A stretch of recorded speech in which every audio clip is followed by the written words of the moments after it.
maybe the most important story of last season and the offseason and this season is Braden Smith. Braden Smith has gone through some stuff. And here's Braden Smith talking about the stuff that he's gone through. We saw the interview that Joel Erickson did with Braden and his wife.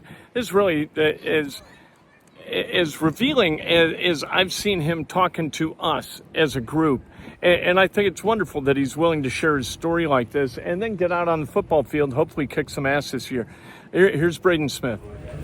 I've been talking to my wife, talking to the other guys, but this is probably the best I've felt in a really long time. Like, obviously the last couple of years physically has been a little bit rough, and last year was very rough mentally. And, it's kind of nice just to see, like, everything kind of come together, and now I can just go play football and just have fun. For the most part, are you in a good place? I'm in a spectacular place, honestly.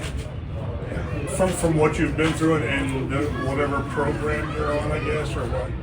Yeah, I've learned a lot over, really the last year. I learned a lot about myself. I learned how to, different tools and strategies, and, I just got a great support system here and at home. And, obviously I tried some different things and found out what worked for me. And, I'm just continuing on, working on my mental health, working on my physical health, and, just taking it day by day. Seems crazy. Some guys think that coming back to play football, it gives them a sanctuary. But that wasn't even the case with you last year, was it? It couldn't be. Yeah, mentally, no matter where I went, I really couldn't escape what I was going through, because it was just, waking up, starting the day, just feeling anxious all the time, and, nowhere was really safe for me, and that's kind of the hard part with the mental side of it. What's it meant to you then to kind of get through that, get in a better mental space, and then come back to a game you love and a team that you've been close with? What's this game kind of mean to you now? Yeah, I just have a greater appreciation for things now. Even physically and mentally, you take things for granted until those parts are kind of taken away from you, and you don't realize how good you had it. And now I just have that greater appreciation just to be able to come out and play football, hang out with the guys, and, just every day is awesome. Shane said that you spoke to the offensive lineman. I don't know if it was like the end of last year or early this spring, but can you take us through what you're willing to share about just that moment and maybe explaining what was going on to them and having support from them? Yeah, last year before I left, I think it was the day before Thanksgiving. The day before, I came in, got into the parking lot, left immediately, it felt like I had a mental collapse, and I went home, and you've heard the story before. I went home, took a nap. My wife thought when I woke up I was gonna be in a better spot, and I just wasn't there. It was pretty dark, and that's kind of when we decided as a collective, group, me and my wife, I needed to get help. And so that next day, owe it to the team, owe it to the guys, let them know what's up, that I had to take some time away, that I needed to get help, and kind of just letting the people know what's up versus kind of being an enigma, kind of guessing what's going on. The guys knew what was going on, kind of on the outside looking in. Obviously, they didn't know the full details, but they knew that something was wrong. So just kind of let them know, I need to get help. This is bigger than football right now, and everyone was very supportive. The coaches were supportive. My teammates were supportive. The Ursays were all supportive. I felt very supported during the whole thing. Do you feel more empowered to, speak up about those types of things you're going through when you have an organization that is on record now for years of doing things for mental health awareness?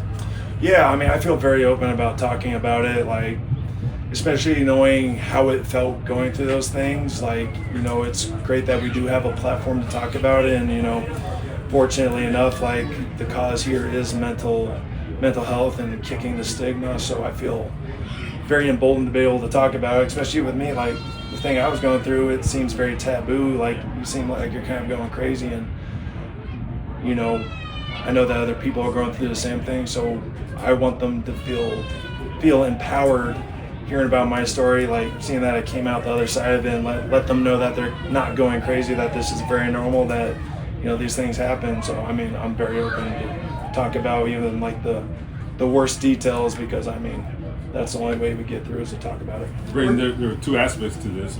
There's the mental health aspect and there's the football aspect, and they're thrilled to have you back on both fronts, the Colts. I know you love football, and you probably didn't love it at times last year. Have you kind of gotten that feeling back that now that you're out here unencumbered? Yeah, it's kind of like that oomph.